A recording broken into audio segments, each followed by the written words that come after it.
Welcome to Rant on Reels. I'm Michael Fooch. And I'm Xavier Barnett. Today on the podcast, we look at Ad Astra, Rambo Last Blood, and we go to the vault to the 1980s for Rambo First Blood.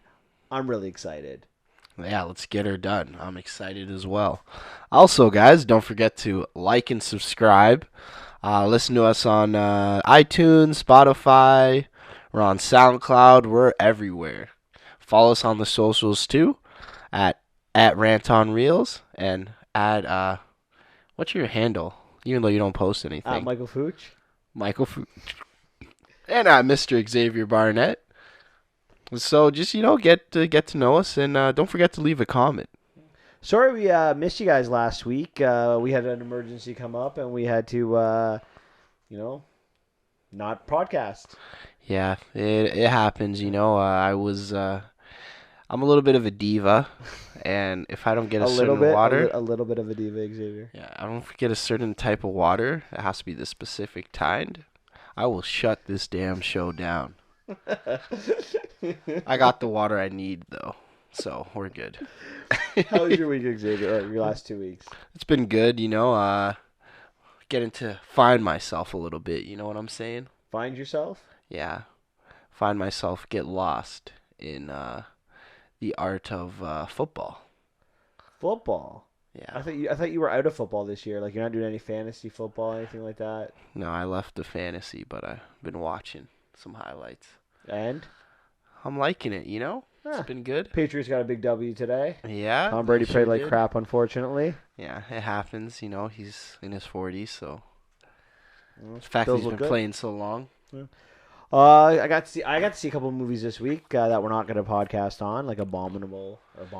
Yeah, I don't think people are going to be freaking out. I liked it. I enjoyed it. In fact, I got to be honest. It might be of the two movies that we're doing today. That's not from the vault. It might be the highest rated movie I'd give. Wow, that one got lots of heavy marketing, which makes me very wary because I think it might be super bad. For a movie. But it's an original movie. I think you'd like it. Okay. I mean, it's not perfect by any means, but there's some good moral lessons to be taken out of it. Like a good Disney animated movie you would get from. Okay. Stuff for everyone. Yeah. All right, let's talk about some news this week. Obviously, we have to start by talking about how right I was. Right about what? That the whole Spider-Man being out of the MCU thing wasn't the last of the story. I said, listen, guys, I understand right now it looks bad, but there's a long time before they're making a Spider-Man movie. Sony and Marvel, they'll work it out. And that they did, 'cause he's back, baby. Spider-Man is back with the MCU. And this is a more tangible deal from we don't have all the information, obviously, and obviously these studios only want to give us a certain amount, but it's a 2-movie deal from what I gathered. Yeah. A solo Spider-Man movie and one Spider-Man movie inside the MCU with another character. So, which begs the question, Xavier, where do you see Spider-Man appearing in which MCU movie? Who knows? I don't know what their plans are. He might be in a TV show. No, we're talking about on the big screen. This is a big screen thing. Okay, wow, the movie star. Okay. Well, he might be on TV too, but this is a movie deal. So movie deal? Might be in who's in New York? Who's stationed? Maybe an Avengers movie. See, I that's what I've heard a couple people say, but I'm not convinced on this because we don't have an Avengers movie release date yet. We're probably looking at 4 or 5 years before an Avengers movie, and we know the next Spider-Man movie is going to be 2021? Is that when they announced it? So I feel like after the next Spider-Man movie, they'll renew the deal. So I think the movie will be in the next 2 to 5 years, 2 to 3 years, where we see Spider-Man appear. All right then. My thing is maybe this: Shang-Chi. I think there's 3 legitimate options. I'll start from my least likely to my most likely. Could be Black Widow. Not in my top 3. Yeah, that's already being filmed. Yeah, that's true. Can't be. So my number 3 is Black Panther. 2, obviously. I just don't know how the likelihood of him No getting way. to He's Wakanda. not going to Wakanda. That's why I said this. That's why it's number You're an 3. idiot. Get out of here. This guy's guesses are terrible. I said that's my 3. I'm joking. I'm joking. My number 2 is Captain Marvel 2, and I feel like this one makes more sense in the sense that the last scene of Spider-Man is with Nick Fury. Nick Fury's kind of been introduced to, well, I guess not officially been introduced, spoiler alert, to Peter Parker. The whole sword element, maybe Spider-Man will have a role in that. No, he's a friendly neighborhood Spider-Man. Not convinced on that because I really do think Captain Marvel 2 will be more spatially bound than on Earth. Yeah, I think it's a prequel as well. You think it's gonna be? I don't think it's gonna be a prequel. I think it's gonna be her, what she was doing. I'm almost convinced we're not getting prequel on this. It's too far away, right? It's gonna be like 3 years down the road. If they want this character to be a big player in the MCU, she'll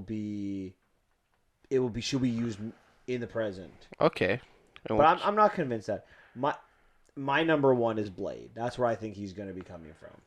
Really? Absolutely. I think he'll be in the Blade movie. You don't agree?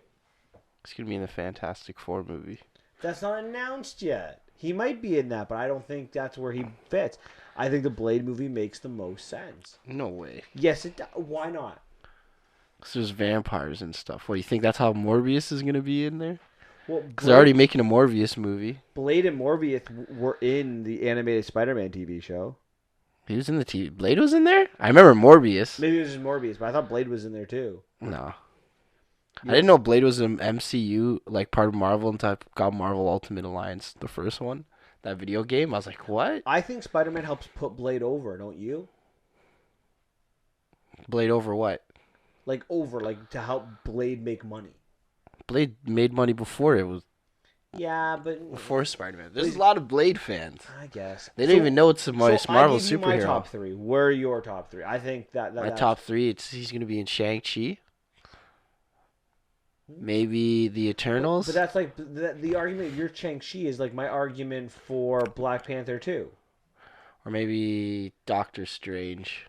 Doctor Strange already has Black Widow, Scarlet Witch though. Yeah, but they might put all three of them. I mean, it makes sense. There was a scene with they talk together, right? And Spider-Man does go to Doctor Strange whenever he sees weird mystic crap and he needs advice. Maybe. So I'd say maybe my number 1's Doctor Strange. Okay, I didn't even think about that one. All right, just because they announced. Yeah, that's the smoke screen. All right, you got to think like a survivor. So player. everyone can calm down with the whole Spider-Man thing, and Marvel is falling apart, right? Yeah. Or can they? Why? Because I think we might be at the end of the MCU.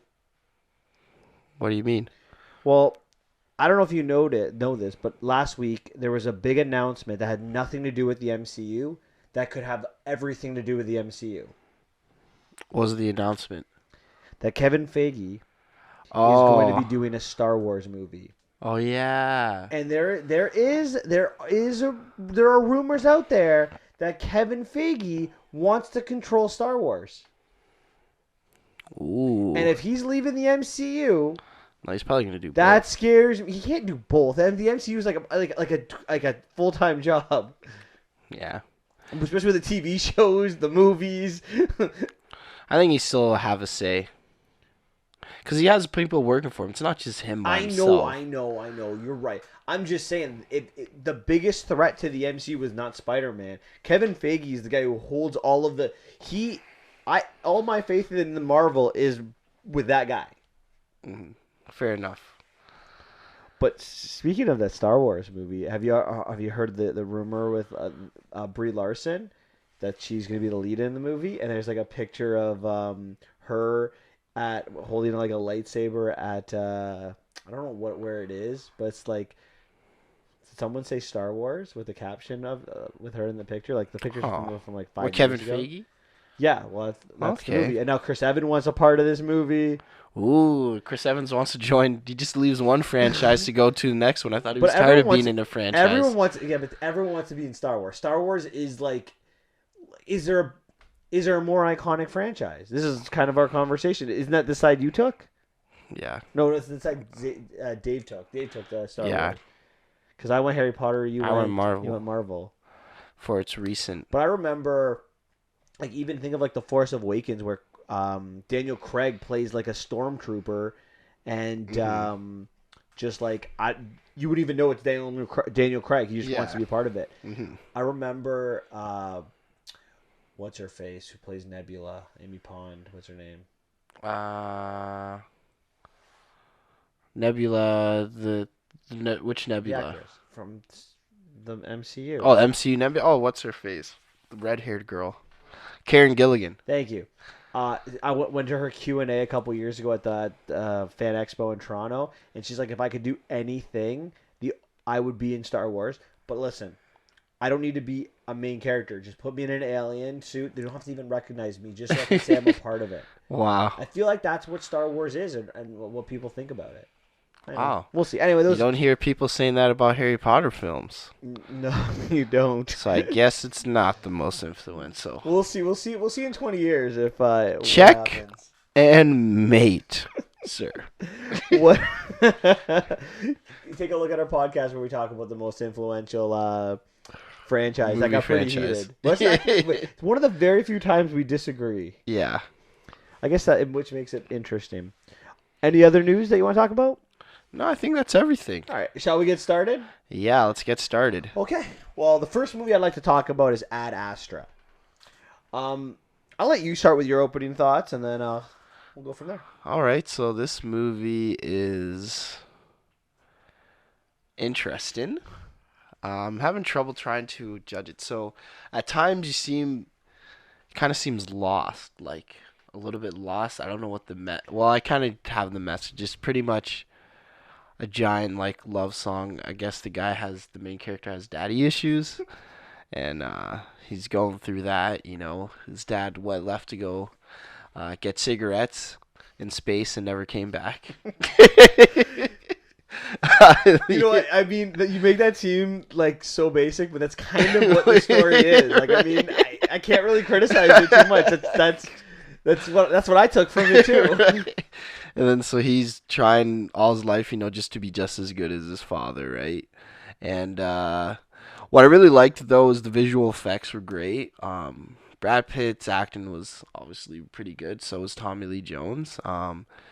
The writing's a little weird, wonky, and it's hard catching a feel for the characters because only one character gets development, and everybody else is just kind of just there. And I don't even think he is developed, to be honest, right? So. And just kind of to go with your character that's not developed. Liv Tyler's in this movie, playing like his wife / girlfriend / I don't know who. Yeah. And she has like no lines of dialogue. Yeah, which is weird. Like, why would you pay that much money for for an actress like that? You could have just got anybody, right? My final thing is I really like the technology in this. The use of their technology in this. It's very realistic. It's probably the most realistic in probably if 30 years from now, if we're venturing out into space, that's probably how it's gonna be. And yeah, that's my opening thoughts. So I guess that leads to my opening thoughts. Yeah. I can't say I like this movie. I also can't say I did not like this movie. I gotta be honest, I really didn't understand it. I mean, it's simplified. It's an ode to daddy issues, like Xavier said. Daddy went out to go into space and didn't come back. And yeah. He went to get space cigarettes. But I'll tell you what I really liked about this film. Xavier mentioned the realism. There's a lot of realism in how you would imagine space travel would be like. The quiet that you would get from gravity. The slowness of like things developing. I really like that. I really like the special effects, like the planets, like the cinematography, the scenery in space is amazing. Like there's a lot of people I've talked to that really like this movie, and that's all they really can talk about is how great that is. And if you're looking for special effects, you will love this movie. I really think because it really comes out like the rings at Neptune that they go into. Oh, that was a great. Like when you think of rings, you always think Saturn has rings, but all of the gas giants in our solar system have rings. Uranus, Neptune, Saturn, and Jupiter. Can you say that again? Rings. What was the first one you said? Uranus. Okay. Anyways, sorry. The rings of Neptune were a lot smaller than Saturn's rings, and the how they do those sequences with him going around them, they're actually absolutely amazing. I really enjoyed them. I really like the world building, like like how like the moon is populated and Mars. It's populated as well. Yes, like the people living on them and they're in bases and. Like people who live there their entire lives because, I mean, we don't get enough of it. Yeah. But like just what we get is really interesting. In fact, I'm more interested in the world building than I am in the story that we get. I'd rather see another story that's totally different. This world. What I didn't like about this movie, and I think this is going to be more of the commonality in the way this podcast is going to go with it, or my opinion of this movie, is I found there's way too much forced action. I feel a lot of the story gets really forced without being developed, and I found it confusing because at the end of the day, normally I'm really good with figuring out a movie. Like we walk out of the movie, how many times is people ask questions, and I always seem to have an answer. Yeah. I mean, I'm normally pretty good at picking a story together, with a couple exceptions. Obviously, Inception, I really needed a good second go round. I had an idea, but just a couple little things. This movie, I walked out, and we're on our way. I'm like, okay, we need to break it down scene by scene because I don't know if what I saw is what happened. So I really wanted to go over it scene by scene after the movie because I think it was really hard to follow. Yeah. And based on that, with my opening thoughts being done, I do want to do this podcast a little bit, or this review, this deep dive a little bit differently. I want to break down what happened so that the audience can kind of go through it like I went through it. Like, okay, did we just see what I thought we saw? So we can brainstorm it even. Okay. If to make sure that, because you know what, I don't want to give an incorrect review because I'm not really 100% sure what I saw. All right. So let's start with. Let's do it, baby. Let's go through it. So the movie begins with like Brad Pitt like spinning around in space. Yeah. And we're kind of figuring out what's going on. It's like, who knows? And then it kind of like what we get is like a flashback, and he's working on like an antenna, I think. Yeah. But the antenna is like connected to the Earth, so he's like in the stratosphere. He's not like in space, but he's not on Earth either. Yeah, he's like in that middle between. So, first of all, what the hell is the purpose of this antenna? I don't know. Talk to people with the. They didn't tell us. They don't, right? Like I assumed it was like to communicate with like the moon or Mars. I think so. But the antenna gets destroyed with Brad Pitt kind of on it. Mm-hmm. And Brad Pitt ends up like plummeting to the earth and opening his parachute, and we'll talk about that in a second. So the antenna does get destroyed. You got that from this as well. Not destroyed. Well, we don't know if it's destroyed, but it looked like it was destroyed because it's blown up. Yeah. So like, how do they communicate with Mars and the Moon if this is their or is there more than one antenna? It's probably more than one, I'm assuming. Okay. So as he's falling to Earth, he's like really controlling his like heart rate. Yeah. And we kind of figure out this is like his like superpower. Mm-hmm. Like he never gets his heart rate like above what is it, 90? Yeah, 90. He never panics. Like that was kind of his character. He's always very calm, cool, and collected, even as he's plummeting to the earth. Yeah. And as a result of that, part of the reason he is chosen for a mission. So this antenna blowing up is part of a larger problem. Apparently, there's a surge. There's a surge coming from like the rings of Neptune. Yeah. And it's coming all the way to Earth somehow. Yeah. And it's disrupting all technology. Mm-hmm. Am I right so far? Yes. We also I don't know how that works. To be honest. I don't know either. Like space is so vast. Like why would the Earth be in that range all the time? In that electronic surge. And especially when we get there and we find out what it actually is, and you're like, what? Yeah. So, we find out it is the Lina program, Yeah, Linus program, something like that. Linus. And Lima, sorry, Lima, like Peru, Lima. Yeah, The Lima program that's responsible for it. And the Lima program was led by uh, our main character, Roy McBride, Brad Pitt's character's father, Clifford, who was played by Tommy Lee Jones. Um, Now, the job, from what I gathered, is that Roy is supposed to fly to the moon, take a ship to go to Mars, and try to contact his dad and be like, "Hey, Dad, by the way, can you tell me why you're trying to destroy the Earth?" yeah. That's the mission. Mm-hmm. And then from there, they're going to send a mission to Neptune to destroy the father Yeah, when they get the location. I guess. Maybe That's what that's you what thought they're the mission talking. Maybe. Does it make sense to you? No. Especially as when he gets to Mars, we find out there's actually no crew there ready to go on this mission. Yeah. Okay. So I don't know what the plan was. There wasn't a lot of plan. There wasn't a good planning from the thing. I feel like we're looking at what happened and not looking at, I guess, the result. Maybe it's supposed to be. I think this is more a feeling like it's like I want to say a movie about relationships versus and then letting go of your past or something like that. Some bull I crap. think that's a very big With, part of this movie, letting go of your past, as Yeah. we get to, but we don't realize it until like the third Yeah, act. because the way this is marketed, it looks like, oh, fun, cool space adventure. But it's not really a space adventure at all. Yeah, no. Well, I guess technically it kind of Like is. the first act's a space adventure. The second act, you're like, what's going on? And the third act's like, Daddy, come home. Just come home with us, and he's like, nah, freaking, I love space. So I gotta find aliens. when Brad Pitt or when Roy has to go to the moon, that's the first stop. He finds out that he is the second person. The person in command is named Thomas Pruitt, played by Donald Sutherland. What the hell is his purpose? Like, what was his job in?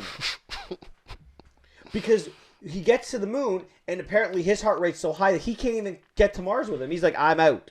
Yeah, honestly. He spends like the first 10 minutes of his screen time being like giving the look to Roy. It's like, I don't trust you. You're in trouble. You're gonna choose your dad over the Earth, aren't you? Really, I thought he was like, oh, they don't trust you. I'm watching you. Don't trust the government. I thought he was like that tinfoil hat wearing conspiracy. See, I thought that theorist. after, but I'm like, why else? Why would they? I figured the mission guys, they would be like, oh, we're gonna put the guy who we trust the most in this mission. No. Mm-hmm. So I don't know. I didn't get it. He seemed to be anti Roy to me at first, but you thought he was not anti Roy. You thought he was anti control. Yeah, I thought he was anti-control because he said something to Roy where he's like, "Listen, don't trust what they say." But that's at the end. He said That's at the end. Isn't that the last thing he says before when he gives them like the USB thing? Oh, Like I'm talking about like when like he first meets when them, he first meets. Okay, yeah, and you're then like right. on the way to the moon. Oh, okay, yeah, no, fair enough. Like I feel like he's very like he's always giving him the look, like the Yeah. I'm watching you, kid. I don't trust you. Oh, you're, yeah. You're your daddy's kid. That's who you are. Yeah, and your dad's an eco-terrorist. Well, he's not an eco-terrorist. He's an alien terrorist, I guess. Yeah, I don't know. But so as you said, like in the end, he kind of like takes like says, "Watch out for control," right? Yeah. So is control bad? I guess. Are they though? No one's bad in this. No one, right? Like there's no like antagonist in this there's no movie at all. antagonist. The antagonist maybe is himself overcoming his fear, What is his fear though? being like his father. I remember he Isn't said it- something about like he can never get into a serious relationship because he closes himself off. This is honestly, this movie is pure daddy issues. Like the more and more I think about it, like that's where it goes. So they get to the moon, and that's our next kind of our place, right? And we get this great sequence to the moon. I thought so. You have to go, like there's this huge station. Like they have restaurants. Like people live there. Yeah, I like that scene. But what I don't understand is they have to go from the moon base to the dark side of the moon on the other. Well, okay, clearly on the other side of the moon. To go to the rockets to get to Mars.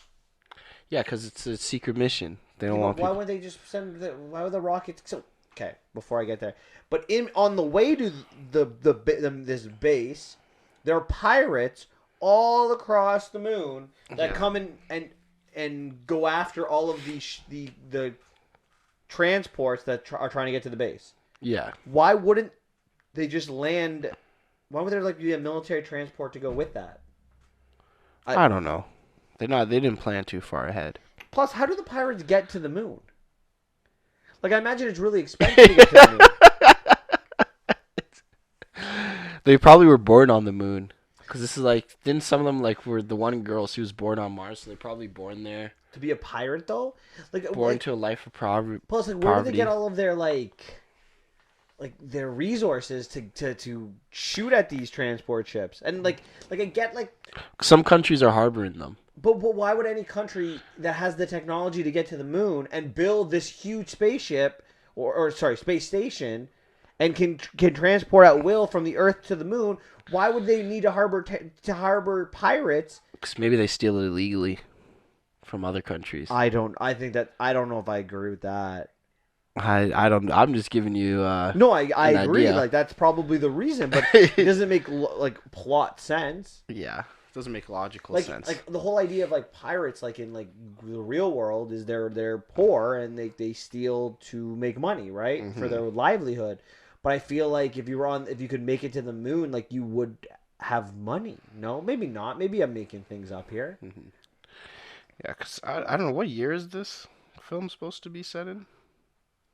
It says the near future. Okay. The not too distant future. I think that's how the movie Okay, opens. so yeah, then you're right about the pirates then. How would they get there? I guess I don't understand why the military base is so far away. Why would they have the long range rockets in the city? Yeah. Why would the military base be around the city? Why would it be so far away? So they want it secretive, top secret. What they're doing is very top secret. And they have to send a man to send a message. How about this then? Why not go? Wouldn't it be safer instead of driving along the moon, which is a great sequence, cinematography or cinematically, it looks really good. But why not take a spaceship to fly from the base from the space station to the base? Yeah, I don't know. This is what I guess this is what I'm asking about all this. Do you not feel this whole moon sequence is far too forced? Yeah, I could see that. I feel like the only thing is because you get this huge action sequence where everyone pretty much dies. Brad Pitt gets shot at, but survives. Mm-hmm. It's just like forced action and try to keep people engaged in the movie. I feel. Yeah, I feel like they kind of needed it because people were probably tapping out. This is boring. What the hell's going on? Yeah, but I feel like it for me it had the opposite effect. Yeah. So then we're on our way to Mars. So Brad Roy, he joins this crew of, I gather they knew nothing about the ship. They knew nothing about his mission. Mm-hmm. They are all rookies going to Mars for the first time. Yeah. They have no experience at all being astronauts. Mm-hmm. Is that what you gathered from them? I guess maybe the first guy, the captain guy, looked like he knew what he was doing. Not really. Did you see? Because on the way to Mars, he gets a distress call from a Norwegian ship, and he goes there and he gets himself killed by not following proper protocol. It just goes again to show you they're really rookies. That's true. And then when they actually get to Mars, and there's another of these, what did you call them? Surges? Yeah. When you get another surge, the co-pilot, he loses his mind and can't land the ship. Yeah. Brad Pitt has to land it. These are all rookies. I thought you're supposed to go on tests like that where you can't panic like that. I know. But this is my point, right? To me, that all of this writing shows that these are all rookies that are there for the first time and have no real experience with any problems. Fair enough. There was good scenes. I like those astronauts. So we're just gonna skip the scene where they go to the get killed by the baboons in space. Well, the captain, we said, got himself killed by the space monkey who apparently lost his mind. He got out of his cage somehow, and they're I don't know. I did not like that sequence either. Yeah, that sequence was weird. Again, it's there to give us some like add a thriller element to the movie. That guy was dead as hell too. He's trying to like, I don't know why he was trying to duct tape the guy's like helmet. Like he was already dead. Maybe he didn't want the head to explode. Your head explodes when you go to outer space, right? Oh yeah. Oh wow, that's crazy. Why? Especially that far out. Pressure. Oh, I need to go watch a Discovery Channel. Learn about space, baby. I did not like that. I didn't. There's very few much of the scenes from the moon to Mars to when they land that I really enjoyed. No. I enjoyed like the cinematography, yes, but not even in this sequence. I enjoy when he leaves Mars. I enjoyed all the cinematography there. There's nothing really that It's really just they're on the ship. They go to the Norwegian ship, and then they're at Mars. Yeah. Yeah. So at Mars, after they land this spacecraft, because the co-pilot loses his mind, and Roy's like, "Don't worry, I won't tell anyone." I'd be telling someone. He felt bad, you know. He felt bad that captain is that guy's not the captain of the ship, and he could get his crew killed. Like what? Like that. Would you go on the ship with that guy again? And if you're not there to save the day because you're Mr. I'm calm and collective, those other people are all gonna die. Yeah. So he gets in this underground base in Mars, and he gets taken to this room where he gets to talk to his dad. How many days went on with that? Was it I don't know, but he follows the script that's written for him, Mm-hmm. and then eventually he's like, you know what? I'm going off script. This script's not working. So he gives this like emotional message, and his dad eventually comments back right away, and as a result, he gets banned from the mission. I didn't understand this. He's too close. But he was always too close. Yeah. In fact, if anything, you should be thanking him that your stupid writers couldn't figure out how to get his dad to comment back, and he was able to do it as soon as he broke script. Yeah. Who knows? They're like, no, he's. They tried to make him the fall guy because there's some I forget the big conspiracy with this. There's a big conspiracy in this, right? No, there was no. That's the problem. There is no conspiracy. Oh yeah, they just didn't. No one thought there's going to be a conspiracy. I think at this point we're like, oh, maybe Clifford, the dad, is the good guy and controls the bad guy. That's at least what I was thinking. Mm-hmm. But like we said earlier, there is no antagonist in this movie. Nobody's bad. That's true. So he gets banned from this mission, and he's sent into a room by himself, and we meet Helen Lantos. And Helen Lantos, she basically tells Roy what happens to his dad. That his dad went crazy in space, had his crew killed, or most of his crew killed. Not, I should say all of it. There was like a rebellion because they went so far in space, and they were like, "No, we want to go back." And he's like, "No," so he kills them all, takes out the oxygen, the life support systems. He turns it off, killing everyone, and then he kind of been living in Neptune for all these years. And he's not a good guy. Her parents were, well, I don't know if there's someone trying to mutiny on you. I don't necessarily see anything wrong with what Clifford did. Clifford McBride. Do you think do you see like? I mean, yeah, he killed innocent people, but if there's a mutiny on a ship, yeah, I don't know. Maybe the first thing is not to just cut off all life support. So she ends up helping Roy get to the ship where they're going to be launching to go to Neptune. First of all, why? Number one, you think that you hate his dad, and he might be there to help his dad, right? Yeah. He might get there and be like, "Oh, Dad, I love you." And in fact, that's what he does, right? Yeah. He gets there and he doesn't want to hurt his dad. Yeah, she's not the smartest person. So revenge is not the real reason. More importantly, how does she even know about the Lima mission? It's classified. Yeah, I don't know how she had that until she even had a video. Maybe her parents sent it to her before they died. But if she knew about it, all information goes through control, right? Oh yeah. So if she knew about it, why isn't she a part of this whole mission? Who knows? And she goes off mission too, so. Like it doesn't make sense. Yeah, like, when she showed him that video, I'm like, how the hell does she have that? Why would she have? Like, I know she's the leader of Mars. But no, she's not the leader of Mars. What is she? I don't know what her role is. I didn't even know her name was Helen, really, because I had to look at it on IMDb. I swear she's a big shot in Mars because he was talking to him. She's like, "Welcome to Mars. I'm blah blah." I thought she was like, she said she was the leader. No, she's a welcome party. Do leaders really go welcome people? Yeah. No, they don't. Welcome when it's someone that's on a big mission. No, they don't. You don't watch enough TV. Do you think that Winston Churchill was at the military bases the day before or the day of D-Day? Be like, all right, guys, just so you know, I'm here for you. Not that, but I seen. I don't know. It's like I know in real life they never do that because like that's very dangerous. But like in TV shows for like Hollywood purposes, they always do that. Like have like I remember I was watching Voltron and Zarkon, and he's like, oh, I gotta meet up with this guy because I gotta hype up the guy for the mission and stuff like that. Maybe. I don't know. I don't think that. I think she's the leader. I didn't get she was the leader, but I could be wrong on that. Yeah. I don't know. But again, if she's the leader, wouldn't she be privy to all this information? Wouldn't she be a part of it all? Wouldn't They she said be they didn't trust her or something But she's like the that. leader of Mars. Why wouldn't they trust her?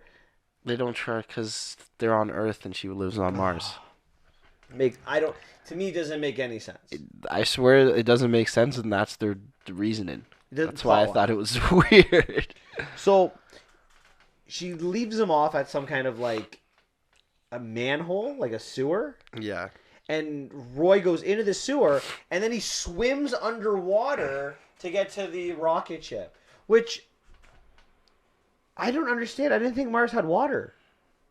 Well, it doesn't have water now, but this is in the near future. Well, so. how do they get water? How do they get all this water to Mars? And wouldn't it freeze in the freezing coldness of Mars? Like, if you put water in space, guess what would happen to it?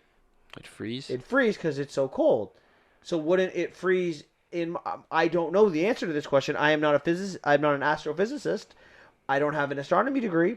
But I would imagine that Mars, they found water on Mars, but it's ice now because it's cold. I have no idea what to tell you, man. They're in the future, and I was like, okay, whatever. I just rolled with it. I didn't even think that far ahead. I don't know. So he gets his way onto this ship, and we find out it's the crew that was with him the last time from the moon to Mars. These rookie people are now on their way to Neptune. But the captain died. They didn't even replace him with a captain. So like this entire mission, this is like a mission to save humanity, right? Like, this is what they're billing it as, the mission to save humanity. And they don't have people at Mars that can go deal with this that have any experience. Their one shot is a bunch of rookies, which is 3 people who have no idea what they're doing, and the new captain who couldn't even land a ship. Well, they don't know that. Well, they know they're rookies, but they don't know the guy couldn't land the ship and panicked. I'm just saying. Yeah. It makes no sense, right? From a plot perspective. For us, yeah. From any perspective. Sure, they don't know about the panic, but they're all rookies who are not good at their job. Yeah. And then Roy enters the ship and kills them all? By accident? Yeah. That was weird. He's like, I want to do the mission. But Control told him to kill him, right? Because he was kind of a stowaway. What's the point of all this? Like, what do you think the point of it all? This whole Mars sequence. I have no idea. I have an idea. What? It's so that Roy and Clifford can have a daddy-son conversation all by themselves. Oh, yeah. Because this is all about daddy and son relationships. Personally, I would have written this just to have him be the captain of that mission with all those people. And then when they get to Neptune, as we're going to see, he can just go on his own and talk to the dad and still have... It could be the exact same... They didn't have to change anything in the third act. Yeah. Whatever. So they get to Neptune. On the way to Neptune, it takes, I think, 79 days to get there. Yeah. We get to see these cool sequences of Jupiter and all of the space scenes. They're really nice, really cinematic. Oh my God, I don't know how to speak. When he gets to Neptune, he takes his little ship to land it into the dad's ship. And we find out the dad's actually not responsible for the surge. In fact, he's trying to stop the surge. And look for aliens at the same time. Yeah. But apparently, it's the crew members that have survived that tried to start this surge thing, Yeah. which I don't understand. If are why Well, would they attack the Earth? they didn't try to attack the Earth. They were trying to use it to do something else. He explained it. I forget what the real reason was, but like something that helped them escape, but they powered it wrong, and then they created the surge by accident, and technically killed themselves in the process. Okay, sounds good, I guess. So Clifford doesn't want to leave. So Roy is gonna blow this ship up with a nuke, Yeah. and Clifford's like, "No, I'm just gonna stay here." And he's like, "Dad, you're coming with me." And he grabs his dad. He puts on his suit, That for seems him. hilarious. and they go outside. And Just they're looks gonna, like a they're gonna reluctant make their way kid. back to the. I know, he like the dad's become the kid. Yeah. And they're gonna go back to Roy's ship, but they kind of get pushed off towards Neptune, Mm-hmm. and His well, dad I'm just sure lets they're go. pushed off. His dad's trying to leave. Yeah. And he pulls because they're connected to by like a wire. His dad just decides, he's like, you know what? You know, I don't go float. I'm gonna kill myself. That's pretty much what he just decided. He's like, you're like, okay, go ahead. And then he's like, "Son, let me go. Son, let me go." And he lets him go. What? Yeah. Is this one of those like Jack and Rose things where the opposite is like never let me go? It's like let go, like forget about me, don't worry about me ever again. I think it was a symbolic reason for letting go of your past and moving forward in life. Did you like this third act, this sequence I thought at it was all? funny, so I guess I did. I didn't. I didn't like it at all because it doesn't make any sense. I couldn't stop laughing. It goes First, to I was it goes to the whole point of the story, getting over the daddy abandonment issues. yeah, Daddy abandoned you. I'm letting you go now. See you later, Dad. You're no good to me anymore. letting it go. I finally got closure with my dad.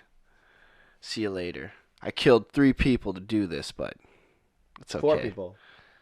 Who's the 4th person? There's killed? 3, and then the captain. Wasn't there? He didn't kill the captain. The baboon did that.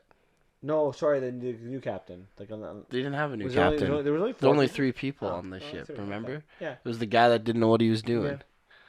So, did you like the fact that Clifford wasn't the bad guy in this, Yeah. or that you did like that? Yeah. You wanted him to be the Well, I bad want guy. someone to be an antagonist.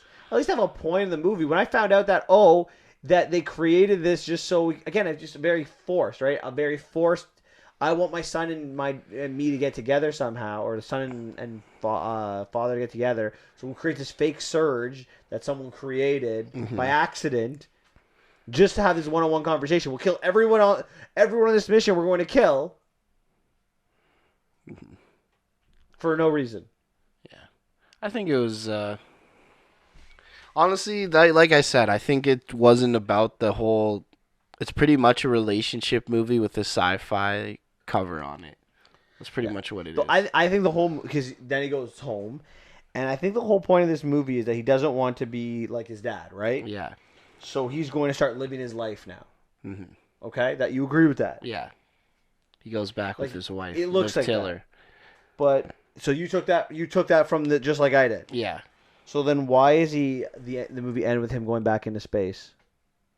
Because he wants to live on space. But he doesn't want to be like his dad. No, That's the his last dad, question I have for you. his dad wanted to talk to the aliens. Yeah, he but wants he was in to- space. The whole point is Roy never went out to deep space, right? But he was always on missions. He always went. He always was like he was living on the antenna. Like he was always doing missions. The whole point of that is I'm not going to be like my dad. I'm going to be present in the life of my girlfriend, my wife, my kids. He was doing a mission? That's what he remember. He takes the thing. Like the last thing he does is he's wearing his astronaut suit. And he's going back out. Yeah, well, you got bills to pay, man. But that's my point. being there's always one thing, and then the you see your mortgage payment, and you're like, you know what, I think I should stay with my job. You can find another job, Yeah. or you can work in command and control. I'm just saying. I did not like that. I did not like the ending of the movie. I thought it contradicted the movie. Fair enough. All right, I have nothing else to say about this movie. I think we went through it. I'm more confused now than I was when we started it. Yeah, I think I'll give this a 6 out of 10. I will also give it a 6 out of 10 because cinematically, it's very nice. It doesn't make any sense. And I will give it this benefit. I feel like if I did watch it again, I might take something more from it because it was confusing. But I don't know if I'd want to watch it again. Like Interstellar and Inception, like Nolan mind screws with you. Like Yeah. he I love Interstellar. I want to watch that again. But those 3-hour movies, I would watch again in a heartbeat because they're engaging for a reason. Like they're not just engaging for no reason. Mm-hmm. Like this movie was. Like nothing was forced. So that's my rating, 6. Fair enough. All right. Should we move on? Yeah. All right. On to Rambo: Last Blood. Xavier, what are your opening thoughts? This movie sucks. That's pretty much. What else is there to say? The motivation is really dumb. Everybody's reason is dumb. The villains aren't really engaging. John Rambo is just whatever. Like I don't know what was going on over here. This is from the first movie to the last movie. Very big quality drop. I don't even think this probably shouldn't have been made, to be honest. There's one good saving grace though. The last scene where he just starts with all the traps. That's probably the best part, but that's it. What about you? This movie to me is all about perspective. If you value, like myself, story, character development, consistency, continuity, and things like that, you will agree with the critics that this is a piece of garbage. If, on the other hand, you just want to see people die, you're going to agree with the audience. This movie's great. I agree with the creator of John Rambo, who said this is a travesty to everything he's done. He's disgusted by it. He's apologizing to the fans of Rambo because this is not what he envisioned the character to be. I value story. I actually was very surprised with how bad this movie was. I disliked 6 things about this movie. The first thing, let's kind of go with Ad Astra a little bit, is it was very confusing. I don't understand Rambo's relationship with any of the characters in this movie. So the older lady in the house name was Maria. Girlfriend, wife. I don't understand what her role is. Then I don't understand who Gabrielle is. Gabrielle calls him uncle, but the mother has to be related to Maria, I think, and the dad we met. I don't understand how there's a relationship there because she's Hispanic.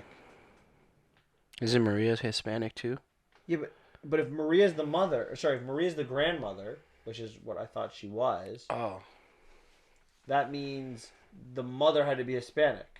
Oh, she might just call him Uncle Rambo because he's a close friend. Maybe that could be it. But I didn't. Did you get that from the movie, or did you think she was actually the niece? I didn't think she was actually the niece. Oh, I thought she was a niece for like most of the movie. Oh, really? Oh, I just thought they were just family. I thought it was just family friends. Or I also anything. don't get how he made all of his money to afford everything in that huge property that he had. Don't really stand that. He worked in those missions before. How much money do you think that you get for working in the army? Did you see the gadgets he had in that place? Did you see how big that property was? Yeah, maybe he sold his brand, How to Kill Like Rambo. Maybe. I didn't like the development of Gabrielle's character. I don't think it made sense for the character that they wrote. There was no development for that character. There you go. I didn't like Rambo's initial approach to the problem. I didn't like the fact that Gabrielle died. I didn't like the reaction of the villains. I didn't like the scenes that didn't belong, like the carnage in the third act. I didn't really like any of it. That belongs in a Rambo film. Are you kidding me? Yeah, but it doesn't make sense how they get there. Yeah, they drive over there. Yeah, but why? Because they got to get revenge. He killed the brother. Okay.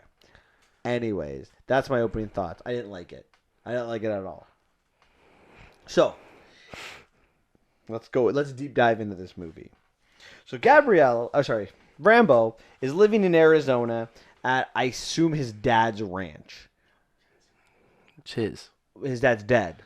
But in John Rambo, the last movie, the last scene of that movie is him returning to his dad, to walking into that property. Oh, okay.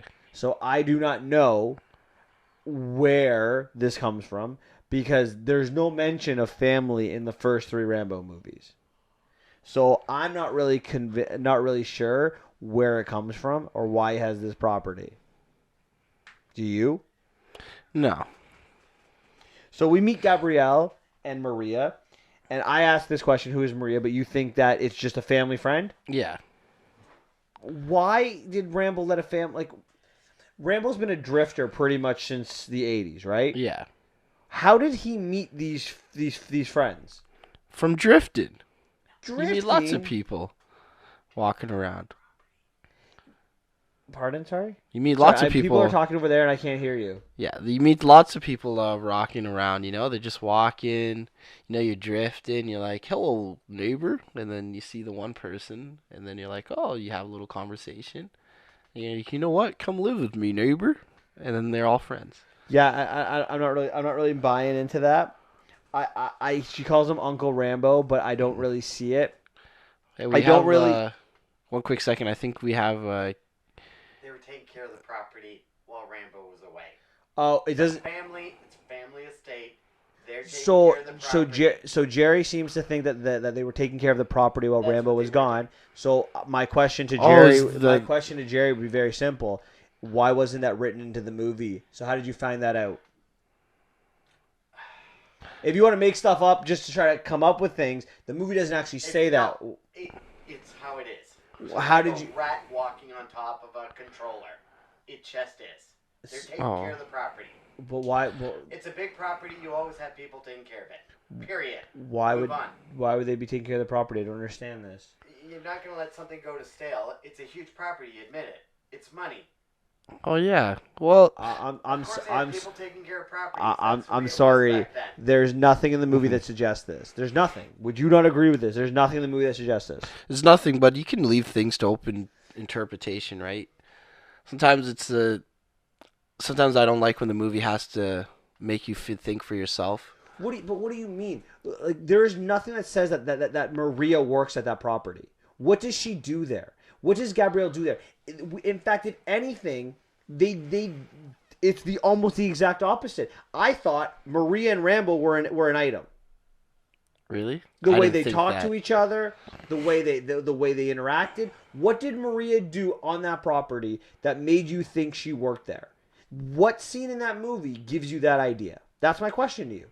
If Jerry's suggesting that they take care of the property, what do they do that does it? Where do you see that in the movie? They cut the lawn. There is no lawn. Please. Well, like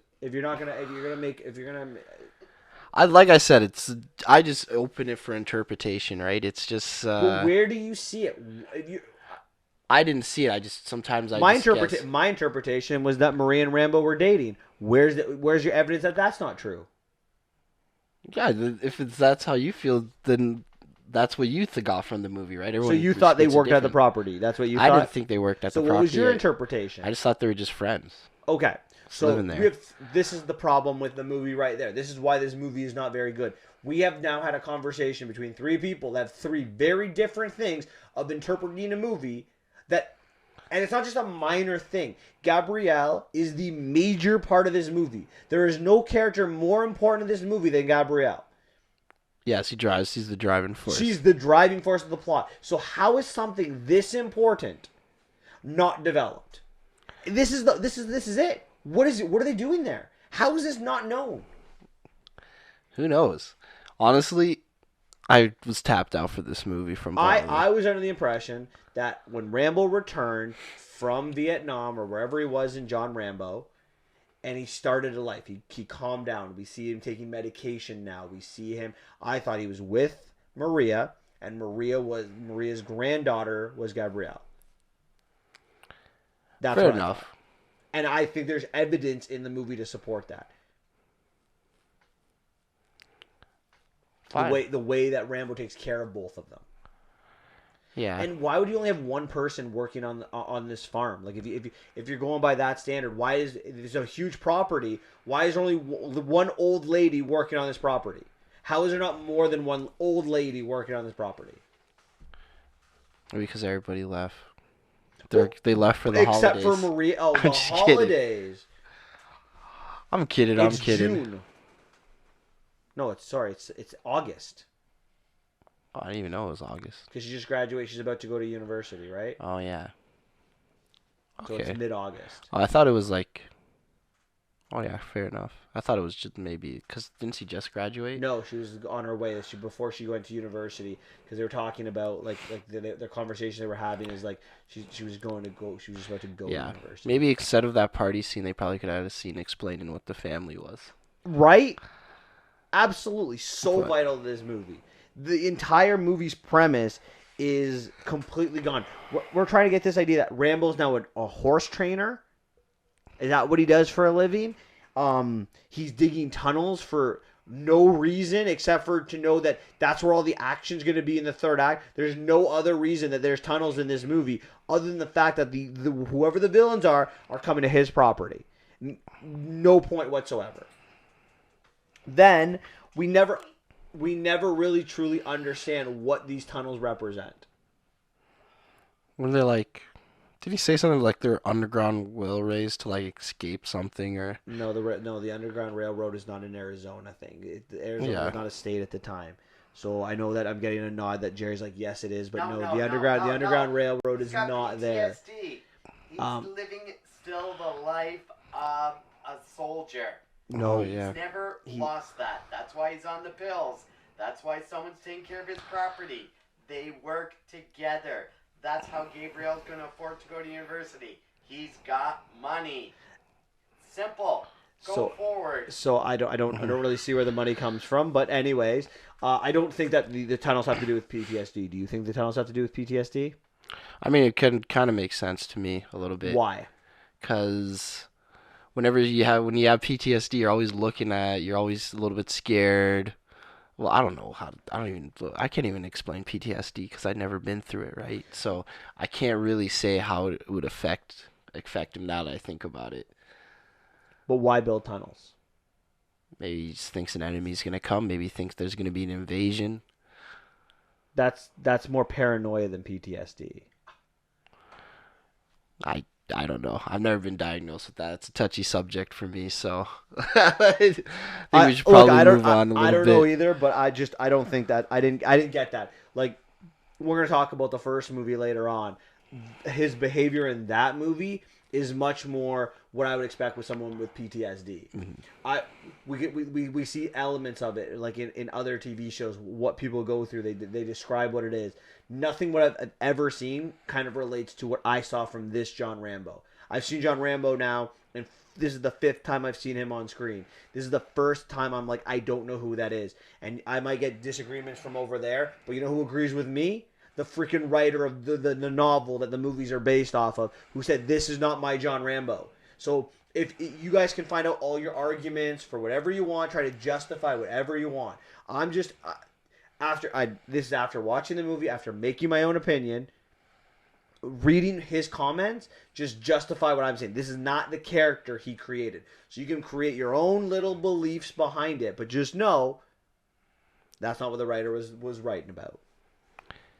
So, okay, these tunnels are just to move plot around. That's the only reason they're there. They're there because we need them for the ending of the movie. You tell me you've seen the movie. Is there another reason they're there other than for the last fight sequence? Well, yeah, that helps for the last fight sequence. If the last fight sequence was in Mexico, would we see tunnels?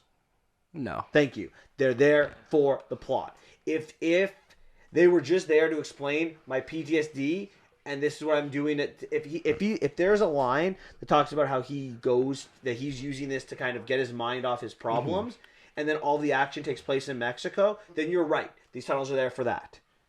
But if there's no mention when they talk about why he's in these tunnels. When Gabrielle's friends ask about them, he's not like, oh, my uncle is going through PTSD. They shouldn't say that. She has an answer for that, and it has nothing to do with that. What was her answer again? You remember? I don't even remember. She basically said, my uncle has a lot of time on his hands. Oh. Not my uncle is scared or his PTSD, nothing like that. So, Gabrielle is on a mission herself. And her mission is to find her father. Her father that abandoned her and her mother. And she finds out where her father is through a friend.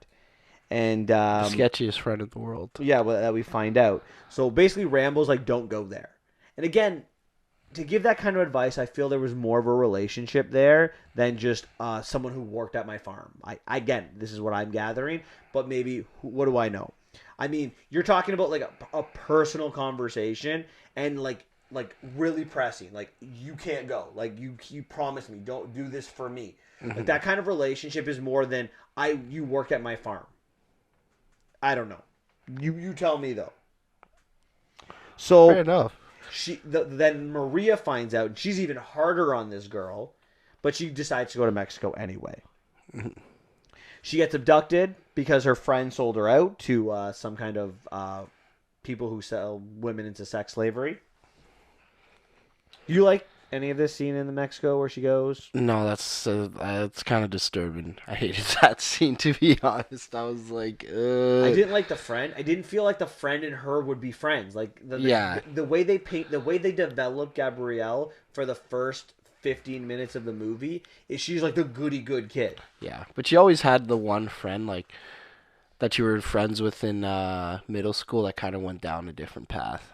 No, I understand that. But like it doesn't really match up. And then like she's like, "Oh, let's go." Like, what I really didn't like is the father's reaction. So she goes to see the father. The father's like got a smile on his face, like, "Hey, how's it going?" Yeah, he saw that and then too. it's like, turn. Oh, actually, I hate you. I was glad to leave you. Your mother's a whore. See you later. You noticed that? Like, it's out of place. It doesn't make any sense. It was so funny. He's like, "Hey, oh wow, you've grown so big." He's like, "You know what? I hate you, and I don't want to be part of the fit." Like, I heard that was the funniest. I think that was probably the funniest part of the scene. It's messed up. But it doesn't make sense again to characters. Again, it's just things that are driving plot forward. So she's all sad, and then she's able to be talked by her friend to go to a bar. Like, I feel like again, she's a smart person. Like that, you develop this person to be smart. You telling me that you're in a shit area of Mexico, that you're gonna go drink at a bar that with a bunch of shady people when your friend's not even around you. Now, look, I'm more of a goody two shoes, so maybe I can't relate to her. I'll be the first to admit it, but I feel like that's out of character for her what she does. I don't think it's out of character because she's just a dumb person, man. I'm sorry to say it, but the first time you notice that she's not as smart as maybe we think they're trying to paint her to be is she decides to go to like Mexico by herself to the shady area. First thing. But I get to see your dad. I get to see your dad, but yeah, why not go home after? She decided not to. That's the problem. I guess but to me, this is all about pushing plot forward. Yeah.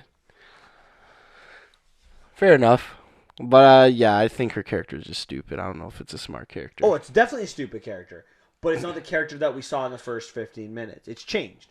Like so many characters in this movie, they change at any given turn. It's like, I'm going to start here. And then I'm like, you know what? I need you to get here, so we're going to turn you this way. Mm-hmm. Oh, now we got to get you back to the straight and narrow to make you look good. Like, I feel like they change characters all of the time in this movie.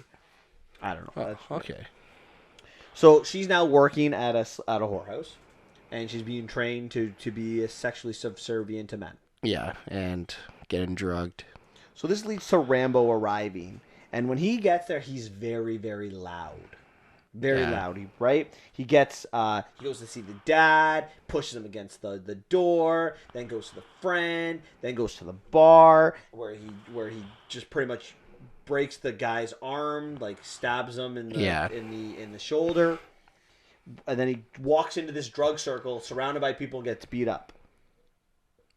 They have all lookouts. This whole time getting a tail. Now again, I've seen 4 Rambo movies. He's not loud. He's the exact opposite. He's very stealth in how he does everything. He's a hunter. He's not someone that goes in guns a-blazing. What Rambo movie do you know that he goes in guns a-blazing? Isn't there a movie where he's like on top of a chain gun and just shooting down like people? The last movie. Okay. But that's towards the end when all the shit hits the fan. But when he's doing his hunting sequences, I mean, I know, but I do get where you're from, the hunter, because in the first one he was and the super second stoned. one, and the third one. The third one, he's like. The third one, isn't he like in? That's the one where he technically started the Taliban, right? Yeah. Well, he's helping the Mujahideen. Yeah. So does Bond in Living Daylights. It's not. Yeah. The Mujahideen were fighting the Soviets. The Soviets were the villains. Mm-hmm. But that's not the point. The point is, he's all about stealth, right? He's training the Mujahideen who fight guerrilla warfare. Like, that's his mentality. He is all about, and again, this is the writer agreeing with us, saying that that's not the character he created. You're supposed to be the smart guy. Yes, your quote-unquote daughter figure that we don't really understand because it's never been developed in this movie has been taken. But you're telling me that your response is to go get yourself shot and killed? He should have been killed. Yeah. If the villain doesn't do the stupidest thing and not shoot him, he's dead. He's surrounded. Like, this is not Rambo. This is not the Rambo that we have. He's dead to rights. And he gets a tail? He can't feel someone following him? That you're telling me that Rambo from First Blood, Second Blood, Rambo 3, or John Rambo would be followed by some random person? Well, he is in the 70s, so maybe he's not. I hate to break this to you, but when he goes John Rambo at the third act, it seems like it all clicks in after. Don't pretend like, you know what? Oh, he's in his 70s. No, this is because they wanted to kill the daughter. Or the Gabrielle, so they had to do it this way. Mm-hmm. That's the only reason this happens. Yeah, he came back. And he was stealthy this time. This is not the Rambo that we're used to. This is the Rambo that they're trying to make into some kind. This is Taken. This is what this movie is. When I was watching this movie, I'm like, this is Taken. That's what I'm watching here. I guess. I can see the comparison. So the villain, they beat him up, they leave him for dead, and they say they're going to treat his girl badly. I just don't understand these motives. Like, he literally does nothing. Like, Rambo just sits there and looks at these guys. He says nothing to these people. Not one thing. He, like, walks to them. He looks at them. They grab the picture, says, "Oh, doesn't this girl look familiar? Who is she to you? Daughter, whatever." And then he calls her. They call her a whore. And Rambo goes to do this, and they got him down. They beat him up, and now they're somewhat offended by this. Like, what did he do that's offensive? Didn't he like stab the one guy? No, not yet. Or broke his arm? But they wouldn't know about this yet. Yeah. But he tried to punch the boss, right? But yeah, but they take this very, very personally. It's not like he took if he got a punch in, yeah, I'm like, okay, I get this. Yeah, but it's the intent to hurt him, right? Okay, so you saw the girls in the whorehouse, right? Yeah. That Gabrielle was the most attractive. I guess. So wouldn't that be, why would you destroy her instead of using her to sell her for money? You're supposed to be the villains who are doing this for money. Why would you make things personal? You're like the most successful criminals in this region of Mexico, and you're just going to be personal because a 7-year-old man came to you and was like, I'm going to try to punch you? Does that sound like good business? Does that sound like how you get up in the world? Who knows?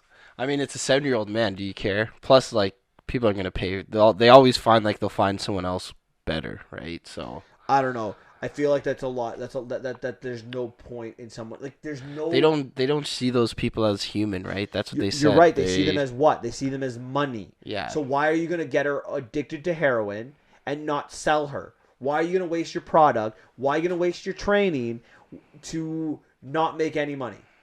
They made some money, and then they just get new ones. They don't. They killed her. Yeah, I said after they die, they get new ones. Yeah, that's how they feel. That's what they. No. What these people do is they don't actually use them, right? They sell them. So they're training them in that location that they were in. They are training them on how to be subservient, and then they sell them to people. It's like Taken, right? The people who took the girl. I thought that was the brothel when he found her. She was in the brothel, wasn't it? No, she's being trained. It's a training facility. Oh, really? Yeah, from there they'll be sold. I thought the one location. So the one location That's where that's they near were. their base, because there's two different locations. There's They one that's weren't. the training She wasn't facility. in that location though, right? She wasn't in the location that he was beat up in. That's their like headquarters. They're where they're well, at least this is how I saw the movie because all the girls were the same from like when he's saving all the other girls before he gets to Gabrielle. They're the girls that were being trained as well. So I assumed that was their rooms from the training facilities. No, I thought it was two different locations. I thought one was like I didn't think that. the brothel, but who No, knows? because The movie doesn't do a good job there's no explaining. development. So, But we know that she's not in the nice area because the area that they were in, like the rooms, those were the nice rooms. Like that's where like where he got beat up is where the gang lives. You don't shit where you eat, right? yeah, So all of that, all of the training would go on away from them because the cops won't be watching the training facilities. They're going to be watching, well, any of the non-corrupt cops. They're going to be watching that area. So I never viewed it as she was in the area that she wasn't near him. Sorry, he wasn't near her when she got beat up. There's no chance. all right. In my mind. But again, this goes based on knowledge from other movies because the movie didn't give us any information one way or another. Fair enough. So he gets cut up, beat up, left for dead, and the a girl, his tail, which we find out is a reporter named Carmen, she saves him, brings him in, and nurses him back to health. When he gets free, he's basically telling me where to find her. She gives her the location. He busts her out, and it's been 4 days, and I guess over those 4 days, they basically drugged her enough to OD her, and she dies on the way home. Do you like that she died? I actually didn't like that, but You didn't, or you did? I didn't. But they have to find a way for it to drive the plot, right, and for him to go back. Can I drive the plot and keep her alive and make it all work? Okay. Why didn't he do exactly? You know how he goes back to Mexico? And he kills the one brother and cuts off his head and then takes the head with him. And I would have just done that while he saved the girl, and then he could set all the traps when they're on their way. Oh yeah. Would that work just as good? Yeah, I guess. I don't like it. I don't like it one bit. But either way, she dies, and that apparently breaks Rambo to make him want to go kill a bunch of people. Murderous, baby. Because that's what the Rambo that we met in the first 4 movies. He just likes to kill people. That's him. He's a murderer. Because in the first Rambo, technically he is a murderer. How many people did he kill in First Blood? 1 by accident. No, I'm gonna say 0. The person in the helicopter, he did not kill. I don't care what anybody says. That guy was shooting at him. He did not kill him. He also broke orders. He was ordered not to shoot at Rambo, and he did anyway. He killed himself. No, see, Rambo killed him. How did Rambo kill him? Didn't he like throw something at them, and then it hit him, and he fell off? No. We'll get to that.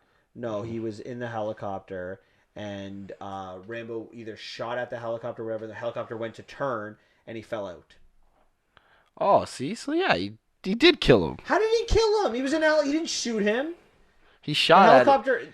If he didn't shoot at the helicopter wouldn't have turned. The helicopter said that they were not supposed to go that low because it was not safe. He was ordered to go down there, and then the wind gust turned him. Sorry, he didn't kill anyone in that movie. At least no direct kills. You want to call That's it what I said. Accidentally. He didn't accidentally kill him though. The guy died. When did you become such a John Rambo fanboy? I'm what just joking. I'm joking. My point is he went out of his way not to kill anyone. In fact, that's the whole thing. Troutman comes in and says, "Oh, he's getting sloppy in his old age because he should have killed all of you." Yeah. So, anyways, he goes back and he fortifies his home. He tells Maria, "Get out, leave."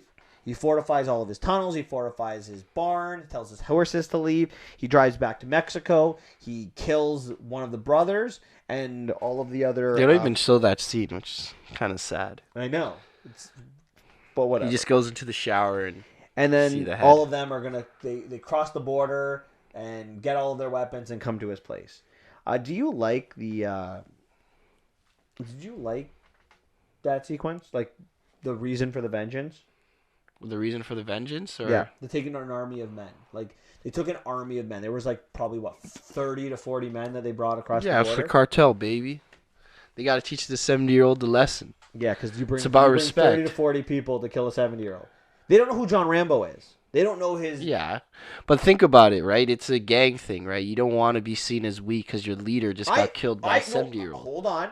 I agree with you. I'm not arguing that. Oh. But to bring 30 or 40 people all carrying AK-40s or whatever M14, whatever they're bringing, I'm talking they bring an army to take one guy. Yeah, but they also surrounded him the one time in the first scene. Exactly, but he went to their place. Now I ask you a question. You want revenge? I'm totally with you. I'm not arguing that they should not go get revenge. I'm just saying I wouldn't bring my entire gang with me to go get a revenge on a 70-year-old. Well, didn't he just take out, like, his brother was heavily guarded, right? He took out like 5 men by himself, so you want to be on the safe side. I guess. That makes sense then. I'll give you that. That's fair. I still think it's a lot of men and it's a a lot lot of weaponry for one 70-year-old man. I mean, they needed it, but I mean, that's a lot of people. Yeah. So we get this final sequence where Rambo kills them all, and then he vows to continue fighting. Do you like the final sequence? Yeah, I loved it. That was the best part of the movie. I like it, but it's the only part that this movie would be a 0 without that part. I mean, I like it. I mean, it doesn't. Again, I don't believe that it deals with his character very well. I feel like it's like Home Alone meets Taken. Yeah. I don't feel like it's a Rambo movie. And I guess that's the last question I have for you. Have you seen all 5 Rambo movies? No, I just seen First Blood you've seen and 1 Last and Blood. 1 and 5, sorry. Yeah. So then I ask you this simple question. From what you know in the first movie, does this seem like a Rambo movie to you? I guess. Because every Rambo movie I've seen so far is just clips of him killing people.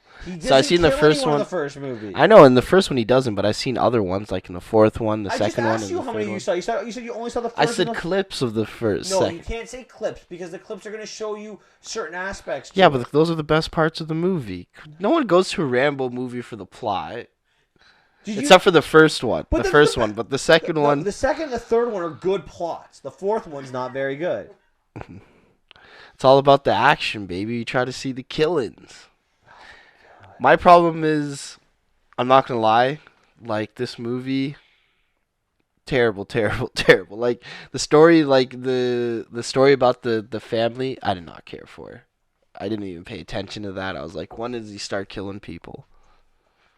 Because that's the, come on, it's a nickname in games. You know, if you go in by yourself, you're a Rambo. Trying to Rambo everybody. I'm not disputing that. I just don't... Like, you gotta have a good plot to go with it. To me, a good Rambo movie has soul. There's soul to it. Like, he's not a bad person, and he's very calculated. He's very manipulated in how he acts. I didn't get that in this movie. I was so disappointed with this movie. It's not a Rambo movie, and I'm getting... all I've been looking at is Jerry disagree with me the entire time behind the camera. But you know who agrees with me? The writer. The guy who wrote the stuff. So... Great Rambo 5. I just think that the writer of the guy who created the character would know the character better than anyone. So I'm going to side with that person. That always happens, but I always say look at George Lucas. You're right. George Lucas is a great example. After sometimes maybe you forget, and depending on how Game of Thrones ends, you can look at George R.R. You're right, absolutely. But there's a difference here. You're talking about the ending. I'm talking about the character. Yeah. If George Lucas came out and said that's how I envisioned Luke Skywalker ending, I think people would be less likely to dislike what happened with Luke Skywalker. Because the Luke Skywalker that George Lucas wrote was that he saw the good in the worst person in the universe, or at least one of the worst people in the universe. Yeah. And in Rian Johnson's, Luke Skywalker was going to kill an 8-year-old kid because he felt some darkness in him. So to me, that's changing the entire character. That's something that George Lucas would not be against. I'm talking about changing the character from how he was created, not changing an ending of a story. You give a fair point. You give a fair point. I like that. Anything else you would like to say about this movie? No, 3 out of 10. What? Wait. You're giving this movie a 3 out of 10.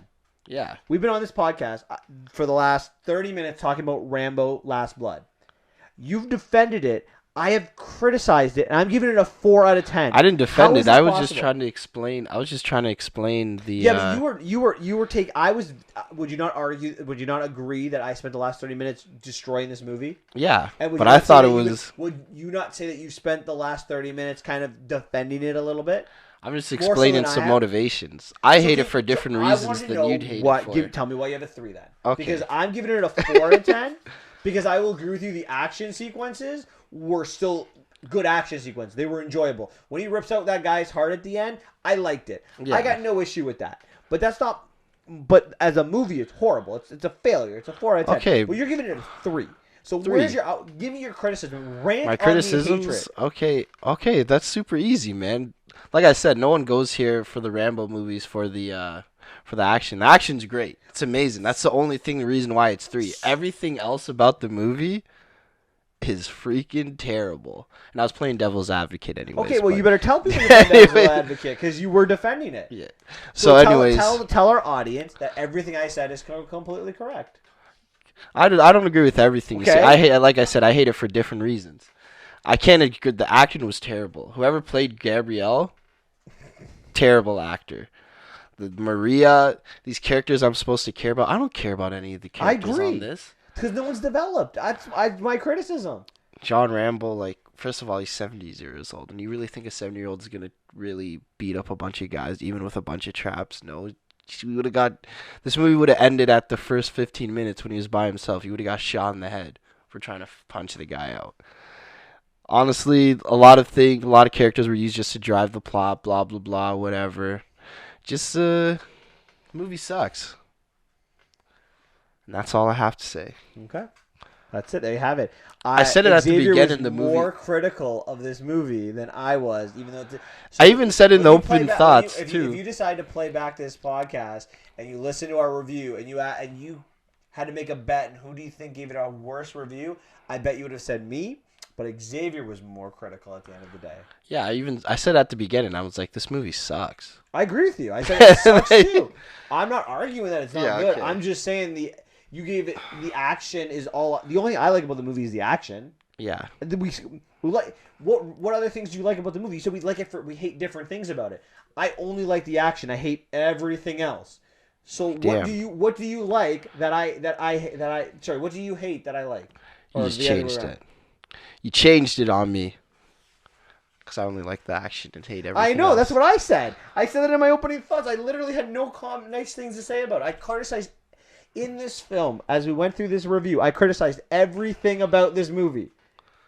We dislike it for different reasons. The only thing I like is the action. What else do you like? Oh, I guess I felt like you nitpicked a little bit too much for But me. I nitpicked because it's so bad. And we've talked about this on this podcast. When you have so many major flaws, you start to really get at the small things. Yeah, that's true. And Fair plot enough. is so vital. For me, like, sometimes when I'm like, oh, this is bad, I'm like, you know what, I'm not even going to try and... When I tap out, when I think the movie's bad, I just try not to nitpick anymore. I guess that's me anymore. I'm just like, this movie sucks, and... But I really want to understand, I really want you to understand how bad it is and how the plot is so bad. Just that's it. All right, I'm done with this. I don't want to talk about Rambo Last Blood anymore. I want to talk about The a good one? movie. I want to go to the vault. All right, we're going to the vault this week because I had a feeling that this movie, that Rambo Last Blood, was going to be bad. I'm like, I want to, make sure that we have a good movie to podcast. So we decided to do Rambo First Blood. So Xavier, what are your opening thoughts on the first Rambo movie? I think this is one of Sylvester Stallone's better characters. Well, out of the two iconic characters, Rocky and John Rambo, I feel like John Rambo's the better character, but Rocky's the better take. the better Hot take there, ladies and gentlemen. Hot take. You feel, I don't know, you just feel for Rambo more. I'm not saying it by a lot. Like, Rod, they're very close. But I think technically John Rambo might be the better character. Just seeing his journey and then him just trying to mind his own business and a couple of bully type cops just trying to be like, hey, what are you doing, drifter? Like, Plus, it's kind of sad. You give so much. You see certain parts of the world. Some people give so much for a war, and then they get treated like garbage in their own home. So you kind of start questioning, why did I defend this place? 1980s in a nutshell. It's a big part of the 80s. Mm-hmm. Right, all those Vietnam vets that came back and were spit on. Yeah. And we kind of see that in that movie, right? Like Yeah. the pain that someone has to go through. And that's so disrespectful and like ridiculous. uncalled It's not for. their fault that the government decided to go to war. Yeah. They're still fighting for you. I know, right? It's just sad. But that's my opening thoughts. Great movie, great acting. You really feel for him. You really like Sylvester Stallone can bring it if he really wants to. Like people always underestimate and think he's just some action star guy, but like I love Sly. when he plays, like he's just really good. And fun fact, he was in a porno. He's done it all. You know it's funny. I like how you brought up like Rocky a little bit because I think that's one of the things that we'll always remember about Sly is that he has two characters that are so real, that are so relatable to society, right? You know, Rocky's the ultimate underdog. And I think that's I personally think I think that's the better character because of the ultimate underdog that we can really all get to. But John Rambo, or Rambo First Blood, is so far ahead of its time. It's not even funny. You know, we talk now about you think about that, that's so true. we talk about PTSD in the 1980s. That was not really a thing. Like it was starting to become a thing, but PTSD is a legitimate issue that we've had over the last decade. And you know, I remember when I first watched this movie, probably in the late 90s, early 2000s, like 20 years ago when I first watched it. And I liked it. I remember really liking it. But when I rewatched it again last week, I was like, wow. I like it even more. I think this movie is a movie that really, really holds up. And I think it's because of the realness to the story. You know, we talk about PTSD. We talk about soldiers being spit on the way home. That last sequence when he is yelling at his colonel about like the real experiences on how he was betrayed by his own, you know, people, by the Americans. Great scene. I always get chills while I watch that scene. That scene gives me chills. So you feel like you feel for him, right? Mm-hmm. I'm coming from the point where I don't, as we just talked about in last, but I don't think he did anything wrong in this movie, really, right? Like in terms of how he approached it. Well, he did blow up a couple of cities. I don't know if that's the great answer. Well, yeah, but I mean, not cities, it's stores. He's kind of pushed into it. But I really like the characters, Rambo, the realness to it. I love the sheriff, even as a villain. Like, and the ending's realistic. Like he loses at the end. You know. Yeah. And I mean, and that's a legitimate thing. Mm-hmm. And you know, the Colonel is a great character, even though I don't think he was utilized as well as he should have been utilized in this movie. Mm-hmm. I really like that really everyone's a villain and no one's a villain in this movie. Yeah. And that's how that really speaks Aaron, to we're good just writing. Humans. That really speaks to good writing. I dislike some of the sequences. I felt there were some unnecessary sequences in this movie. There's one scene where he's setting up the whole mountain, like on the first day, like he's setting up everything, and then he never uses any of it. Like it never really gets put into action. So I didn't really like that. Like the cave sequence, I thought was a little long and unnecessary. Yeah. But I mean, those are very big nitpicks to a movie that I'm gonna really be positive about. But those are my opening thoughts. All right, let's get into it. So. The movie begins with John Rambo going to visit his old war buddy, Delmar. And he goes to visit in, I guess, somewhere in Oregon, because I think he's close to Portland. I think that's where he kind of tells the sheriff he wants to go.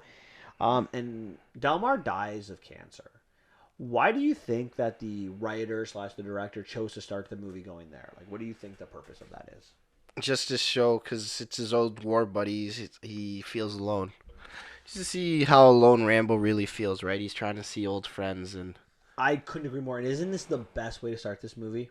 Yeah, I think so. And especially like he died of cancer, right? He didn't die in battle. He just like he fought with this like in this what we're gonna find out is an incredible team, and then just to die of like cancer, crazy. So he's walking through town, and he just wants to eat some breakfast. Like that's what he wants to go through. And a sheriff who's clearly corrupt right away, sees him, tells him that you're going to cause trouble wearing that jacket with the flag, an army jacket. Yeah. So I get people maybe not having respect for the army in this time. The sheriff of a town Yeah. to say that we don't want you here wearing that jacket because you're causing trouble. Where do you think he's coming from, the sheriff? Like right off the bat. He's probably corrupted by power. He feels more, he's like, oh, look at this guy. Look at this loser. He lost the Vietnam War. And he's just walking around like he owns the place. Maybe he has a lot of national pride. Who knows? I thought it was a little bit, this is more of a It's nice my town, territory, or a nice town, and like he looks like he doesn't shower. Rambo, he's wearing this jacket. Yeah. He looks like homeless. It doesn't want him there. I think it has more to do with that than it does with the actual uniform itself. At least that's how I read it, but I'm not saying it either way. yeah. So he offers to drive him. Rambo gets in, and he drops him off 30 miles up the road and says, he wants food. He's like, I'm not giving you food. He's like, what law says I can't eat here? And he says, yeah, me. Like, I'm the law that says you can't eat here. Guy's such a douche. And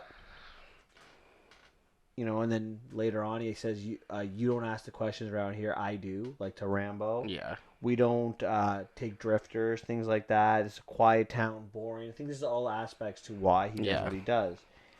So do we think this... you said you've seen this movie before, so try to think back to the first time you watched this movie. Did you think this cop was corrupt? Like the first time you watched it? Not the first time. I just thought he was a dick. I didn't think he was corrupt until like later. Till then you see later, you're like, oh, okay. That's the kind of person he is. You know, when I first watched this movie, I was like, really? Like, why is the cop saying this? I couldn't even like fathom to the reason to it. But like watching back on it now, it's like, oh, it's so stupid when I was younger. How did I not see it? Like, it's right there. Mm-hmm. Like, this cop's just like, no, wants nothing to do with them. Yeah. So Rambo starts walking back towards the town. The cop just arrests him. Yeah. And then basically makes up some phony charge that of why he gets arrested. Yeah. And he gets taken to the station where he gets abused by all the cops. Gets hosed down, which, again, just like the scene, like it's very emotional. Yeah, and you're like, that's why I mean, like, you really feel for Rambo, right? Or John, I should say. John Rambo. You like I said, this is a guy, he's getting humiliated, felt like, for him right now, the war, he's never left the war, right? He's still thinking about it. And it's funny, because as he's being hosed down, we get these flashbacks to Vietnam where he was actually tortured there. And then they're going to shave him forcibly, and he breaks. Yeah. And he starts beating up some of the cops, he takes them out, and like doesn't kill them or anything like that, but then he runs to leave, and he gets on a motorcycle, right? That's what he gets on. He gets on a motorcycle and drives away. He's not wrong in this, right? I mean, technically he's breaking out of prison, but he's not wrong in what he's doing at this point. Thankfully the cop arrested him in wrongful charges anyways, so they're wrong, not Mr. Rambo. Did you like the car chase / motorcycle chase? I'm not a car chase guy. I know people love car chases. I'm not. I hate that movie trope. I'm not gonna lie. Hot take. I hate movie car chase scenes. Like all of them? Yeah. Are there any that you like? Maybe a couple in Fast and Furious. Maybe. Okay. I liked it, but I questioned some of the cops' driving choices. Like, I mean, the cop, like, the sheriff at one point, like, tries to go off road and flips his car over, and I'm just like, what? That's not really something I would see like a cop doing. It's a hick town, right? Yeah, they're not the smartest people. Exactly, but I mean, like, I liked it. I thought it was good. I thought it was good. I'm just gonna send it, bruh. For the 80s, I thought it was pretty good with the technology that they had available. This is 82, right? I'm not sure the exact year. Maybe we can get it from our producer over there. Can tell us the exact year that it came out, but I think it's 82. So it becomes a manhunt for him because the car chase ends with Rambo climbing up a mountain. Yeah. Why do you think the cops are so hell bent on capturing him at this point? Why not just let him run? Because he embarrassed them. And they're like, it's a boring town, right? Nothing ever happens. This is the most fun they ever had, I feel. That's why. Do you think the cops get off on this a little bit? They like this. Yeah, they're like, oh, yeah, look at this. We can that's interesting. We can mess with this guy. I almost said the big bad word just now. We can mess with him a little bit. I think there's something to be said about that. I think it's more along the lines of your first thing. I think they're embarrassed by this. Like, I think the sheriff has, and we see this, I think, throughout the movie, he has an ego. Mm-hmm. And I think that we see it with the Colonel, we see it with Rambo. Like, he has to be the king of the town. That's how he views himself. He sees himself as the king of the town. And I really think that... Sorry about that. I'm not yawning because you're boring me. I'm yawning because I'm tired. Okay. I think it's all about how, like, he wants to run the town. I think that's all what it's about. And him getting away is, like, losing his power, and he wants the power in the town. He loves the power. I think so. There's a nice techno song called The Power. You should listen to it. No, I'll pass. So he gets up to the top of the hill. 1982, we were right. That's what I'm a movie aficionado, so, baby. He gets to this cliff, and he's kind of cornered, so he starts to climb down the cliff when the helicopter comes, so he jumps. This might be the worst scene in every Rambo movie. Like, I mean, it's an iconic scene, yes, but, I mean, he's jumping. That cliff is seen as really high. Yeah. Right? It's not just me. Mm-hmm. And, I mean, all he gets is a little cut on the arm. Listen, he's Rambo. He's bulletproof. No one can hit him. No one can hurt him. Except for the last, but he got shot in the leg a little bit. And I think he gets shot in the third one, too. He always gets hurt. Yeah. Pretty much. But he never has any scars from it from the next movie. No. Interesting. These movies all suck. No, except for the first one. No, I'm just joking, though. So, I thought that was a little too much, but... whatever. It's the 80s. So the cops on the cliff are out of it for right now, but the cop in the helicopter, the really corrupt, the most corrupt of all of the cops, has like a sniper and is shooting at him, and Rambo's like behind a tree stump, and as he's kind of out of ammo, Rambo to save himself throws a rock at the helicopter, which causes the helicopter to go up, which means a guy falls out. He's not at fault here. I don't think. We went into this. In the first. Yeah, but now we're explaining it. I don't think he's at fault. Because he's going to go to jail in the second movie for the death of this cop. I don't think he should. No, you should. Why? Keep him in jail. It's an accident. Exactly. So he's not at fault. You go to jail for accidents, accidentally murdering someone. It's called manslaughter. Yeah, but that there's a manslaughter. There's mens rea to go with that. There's no think of it like this: the action that he does throwing the rock does not kill the guy. He has no intention of killing the guy. So the two elements of a crime are mens rea and actus reus. Mm-hmm. The act and the mind, right? The guilty act, the guilty mind. He does neither of those things to kill this person. His mind is to get, like, his mental state is to get the helicopter to move so he doesn't get killed, and the act is just a distraction. Is it his fault that the guy that's standing at the edge of the helicopter isn't holding on? Yes. Really? Yeah, you should have told him, I'm going to throw a rock, make sure you're holding on. All right, I don't want to continue with this conversation because I think he's being devil's advocate. So, Rambo goes to run in the woods and he actually shows himself up, which I really like that scene to show like how capable, like his capabilities. And while he's doing this, the cops, they finally figure out who Rambo actually is. He's a war hero. He's a Vietnam vet. He is a Green Beret. He won the Congressional Medal of Honor.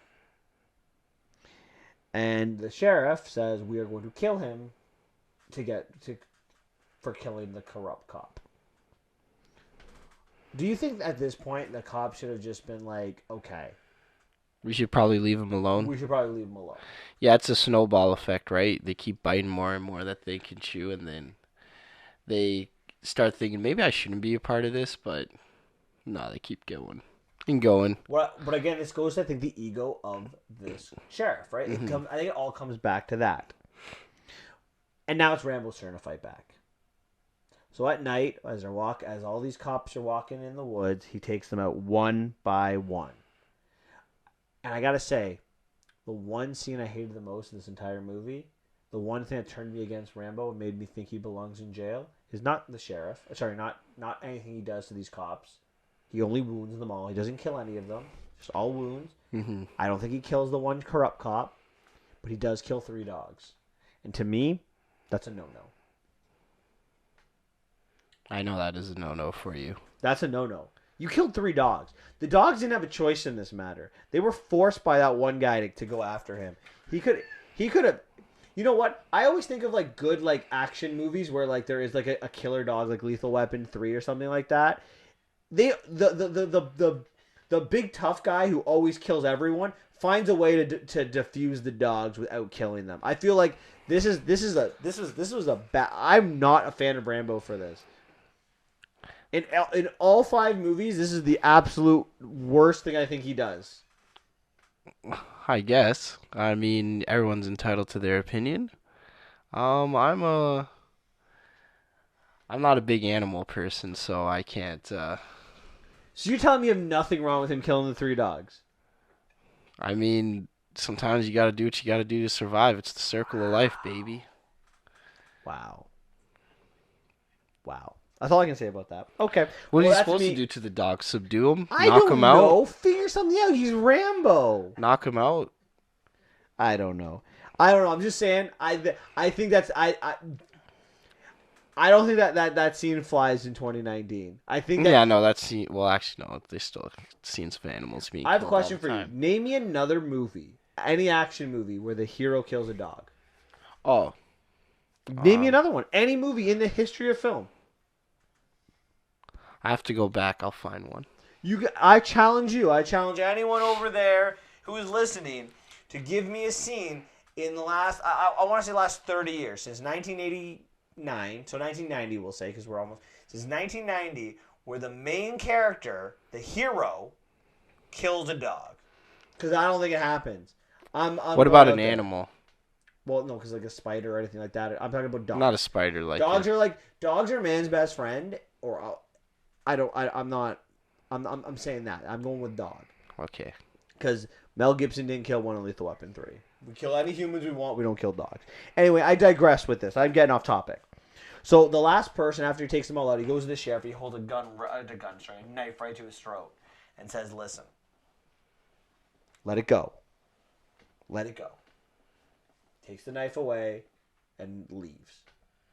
This should be the end of it, right? Like if you're the sheriff at this point, it's like, all right. She's like, no. This guy, we're gonna get him. Not at night, during the day. That's what I would do if I was him. Cause my ego's so big. Nope. Yeah, that's all it is, right? Nope, I'm not done with you. I'm coming after you with everything I got. I'm calling the feds. I'm calling everyone, the reporters, and I'm pegging the death of that deputy on you. Even though you're the reason he's dead, not Rambo. Well, he is the reason.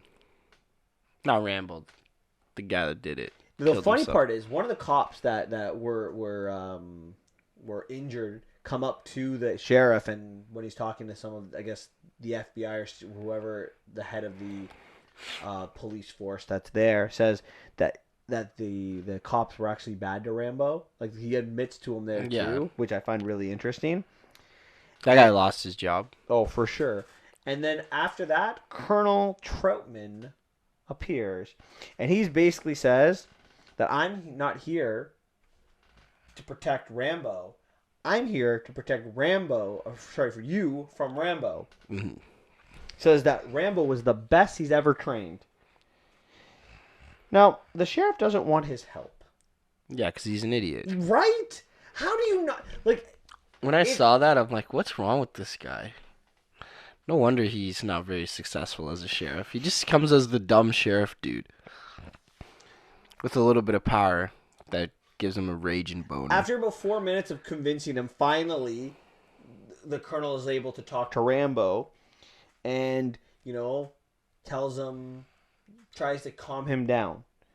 And what I really like, it's probably my favorite scene in this movie, or my favorite line in this movie. I should say my favorite scene is Rambo says he can't come down, and he says they drew first blood.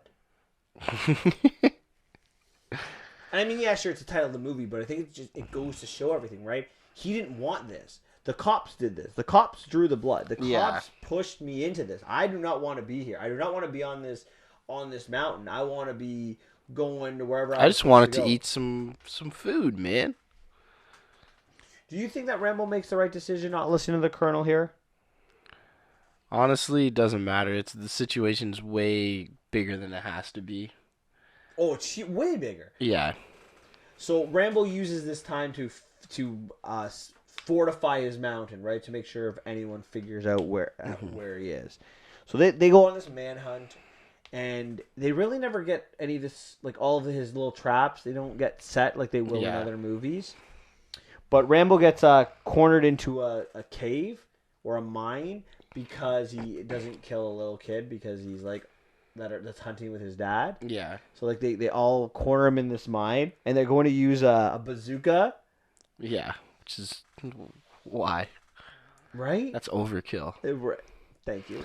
What cop has a bazooka anyways? That's what I'm saying. But I guess they brought in the big guns because of what happened the night before, right? Mm-hmm. So Rambo's able to get away, and we have this huge mine sequence.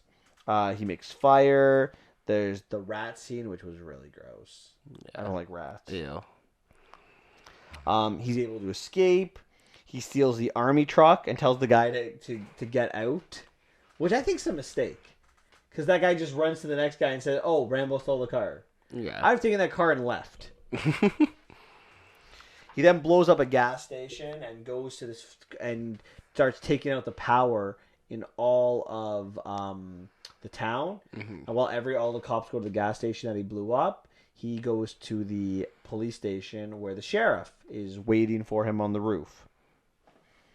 And he shoots the sheriff through the roof, and he's about to kill him.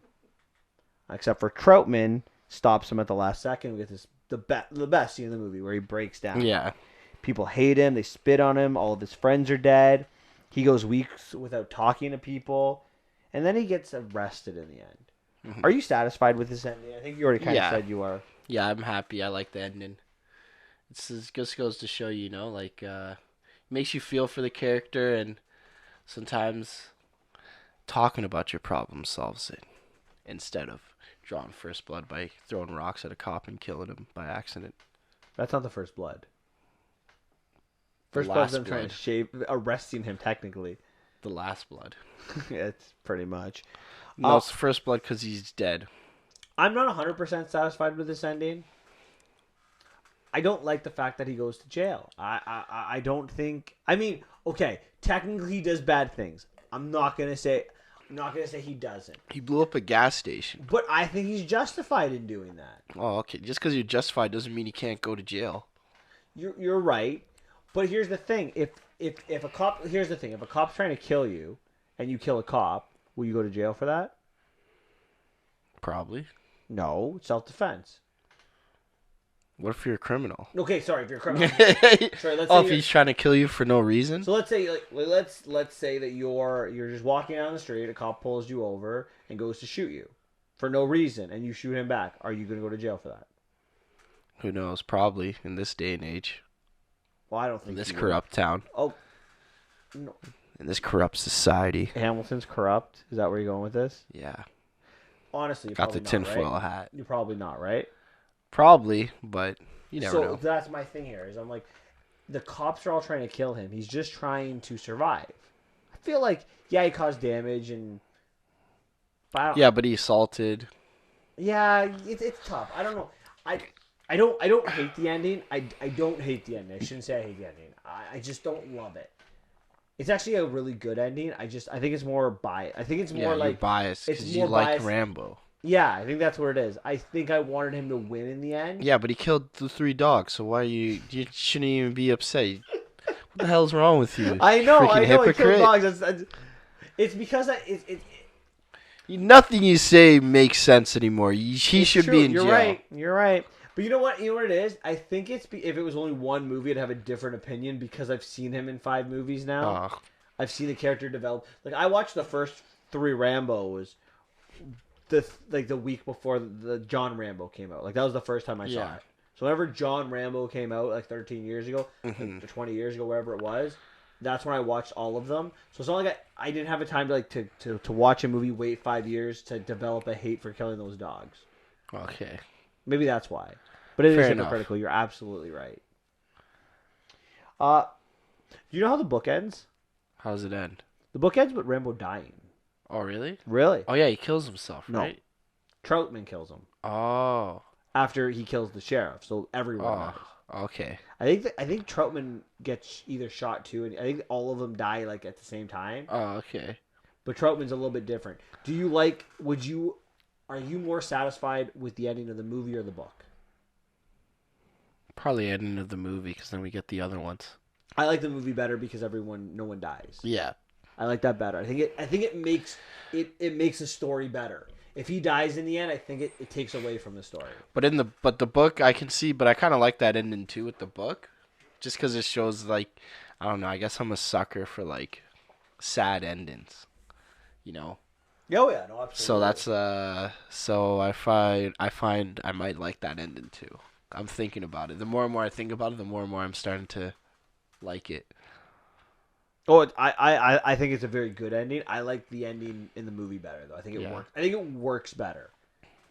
Yeah, But because they made a franchise out of it though. Well, that too, and I really like. So there's no other books. There's just that book, and then that's it. Yeah. Oh. Well, again, that's the thing. I think with First Blood Part 2 is they use this notion of he was a Green Beret in Special Forces, and they put it to the test. Mm-hmm. All right, my last question for you is this: who do you think is the real villain in this movie? Society. I was gonna say that. I was hoping you were gonna say like the sheriff, so I could be like, no, I think it's society because. Oh. But go ahead. So obvious. Sorry, man. You thought that was so. You thought you were so deep with that. I know. I know. All right, go ahead. Go ahead. Use it. Society. Go ahead. Explain Pretty much, we don't value the. Even today, we don't value the veterans, right? We're very ignorant, and we don't do enough. Like the government doesn't do enough to help these Army vets that have PTSD and everything like that. And like you serve the country, and then. And the Army vets don't choose to go fight in a war, right? Yeah. They don't say, oh, I think we should declare war so we can have some action. Yeah. It's the government that does the declaring of the war, and then they forget about the people who fought the war for them. Yeah, pretty much, right? And I just like there's a lot of issues with with veterans right now. Like not right now. Always, man. World War I, World War II. The vets that went off and fought that were promised support after they fought this war for the country that everyone supported during the war, and the war ends screw you. Go back to work and pretend like nothing happened. Yeah, it's pretty much honestly it happens even with the Roman Empire after they fought in the Third Punic War. Yeah, they come back and there's pretty much. They have less land. Life goes on, right? Right. Life goes on, and that's not the way to look at it. These people fought. These people fought for us. Whether you agree with the war, whether you disagree with the war, they still fought for you. Yeah. So and they didn't choose to fight for you. They well, I guess they chose to join the army, but they didn't choose to go in that war. Yeah. They just chose to serve, and when you serve, you serve. Mm-hmm. Correct. So, I agree. Society, and to spit in someone's face, like, what does that tell you about you? Yeah. That thought to spit on someone has not even entered my mind. So I don't know. Or to hate someone for going into war, especially in Vietnam, where they could have been drafted to go to war, where they didn't get a choice. Mm-hmm. I dislike that so much. I think our society, to take a quote from a good old Will Ferrell movie, why can't everyone just love everyone? Yeah, my quote would be from System of a Down. It's called F the System. Everyone love everyone. It'd be so much better. If everyone loved everyone, life would be so much better. Anyway, I'm done with getting deep. What would you give this movie out of 10? BYOB, bring your own bombs. That's System of a Down, by the way. Greatest rock band of all time. No, just kidding. But yeah, I'd give this movie a 9.5 out of 10. I'm gonna be a little bit lower than you. I'm gonna go with a solid 9 out of 10. Oh. Still loved it. But yeah, just not quite perfect. All right, fair enough. Anything else you want to chat about this week? No, not that I think right. of. We've got the Rambo killing dogs, the hero killing the dog. We got Dinky, Chevy Chase killing his dog in National Lampoon's Vacation. Yes, that's true. What is that? It's true. We got Old Jack and Dewey. That's a comedy, though. I want an action. Okay, I really want action. Old Jack and Dewey in 8 Below, left by their owner, where it was so cold they died. Oh, I Am Legend. I Am Legend. Oh, no, that doesn't count. Wait That a minute. It's a zombie dog. He's attacking him. He's gotta kill him. Exactly. It's a zombie dog. That's not No, killing you a gotta dog. It's subdue killing it. a zombie. No, it's You gotta a dog. subdue it, man. No, It's a that's like dog. the saddest scene, like in one of the saddest scenes in movie history, where he has to kill the only person he talks to. The I Am Legend does not count as what I'm talking about. I Am Legend counts. We have voted. Yeah. Okay, you can vote all you want. That's not what I'm The looking vote for. is- Of course, the vote there's is- this is the a democracy. Golden Retriever in The Fly 2. What about Old He Yeller? sacrifices the dog. 'Kay. He did say 30 years, so he Can- took Old Yeller can- off the list. Can we listen to the question? An action movie. I believe if we go to the tape, it will say an action movie. Action movie. No, said you said it. hero Did you say? kill. I did say it. Hero kill. Did you say action movie? I did. I don't know. And not kill their dog. Kill. Well, we already found it. It's I Am Legend, so Yes. no matter what, Alright, you've lost. whatever. the You can argument. argue with all you want. Oh, Please write to defend me on this because you know what I mean. When I asked that question, and most of you hopefully knew that I meant like actually kill a dog in cold blood, not because the dog was dying like Old Yeller or the dog was a zombie. I'm talking about just a dog in an action movie. Attacking me. That's normal. A normal dog. That had no right in this. That's what I was looking for here. Okay. Killer dog. Like a zombie's a killer dog, but I'm talking. That's what I'm talking about. Those dogs in the thing were killer dogs too. Yes, thank you. So They weren't killer dogs. They were killing. Got to kill him. The same thing is you can say the same thing in Lethal Weapon 3 that they were killer dogs, but he didn't kill them. fair I'm enough. just saying if there's a choice, they wouldn't do it. That's my bad. The examples I've gotten, I don't love. Will Smith had a choice. He could have just knocked the dog out and then ran away. The dog was in his house. He had to leave the house. Not at that point. Oh my god, that was such a sad scene. The pathos that you would have to that dog. Fair Anyway. enough. Hopefully some of you can write and defend me on this because I feel like you Stop were on my asking for side. defense, man. You gotta face your problems by yourself like a man. Yeah. Like Mr. I'm Rambo, getting triple teamed baby. here, but it's okay. All right, anything else you want to talk about today? No. All right. Well, we are not here next week because I'm going to watch the Rambo. Patriots in Washington, so I will be gone. But in 2 weeks, we'll be back, and we'll talk about the Joker. We'll talk about Gemini Man, another Will Smith movie, and we'll be doing our top 10 DC movies. I'm excited for that, the top 10 DC movies. Okay. Can it be animated? But they have to have gone to theaters. As long as it goes to theaters. I think that's the Okay. key. DC movies that went to theaters. Okay. Cool. All right. Perfect. I'm happy. All right. Have a great week, everyone. We'll All right, see you take next week. care. Peace.